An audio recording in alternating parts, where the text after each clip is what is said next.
राज्यातील राजकीय सत्तासंघर्षाच्या पार्श्वभूमीवर ऑपरेशन टायगर अंतर्गत एकनाथ शिंदे यांनी उद्धव ठाकरेंच्या शिवसेनेच्या 6 खासदार आपल्या बाजूला वळवले होते.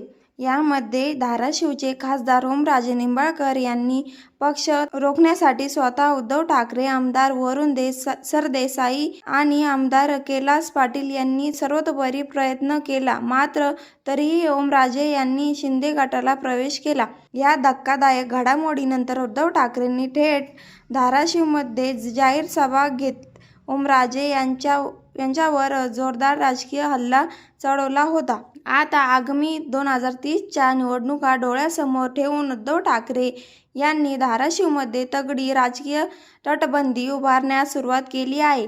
या रणनीतीचा भाग म्हणून धाराशिव जिल्ह्यातील राष्ट्रवादी काँग्रेस चंद्र पवार गटचे ज्येष्ठ नेते संजय निंबाळकर यांनी भाजप नेते रामेश्वर शेटे यांनी आपल्या शेकडो कार्यकर्त्यांसह मातोश्रीवर शिवसेना उद्धव बाळासाहेब ठाकरे पक्षात जाहीर प्रवेश केला. पक्षप्रमुख उद्धव ठाकरे यांनी स्वतःच्या मनगटावर शिवबंध बांधून पक्षात स्वागत केले. हा मोठा प्रवेशामुळे धाराशिवच्या स्थानिक राजकारणाला नवा ट्विस्ट मिळाला असून ठाकरेंच्या शिवसेनेने आगामी लोकसभा आणि विधानसभेची जोरदार तयारी सुरू केली दिसत आहे. ओमराजे निंबाळकर आपली जागा सांभाळू शकतील का?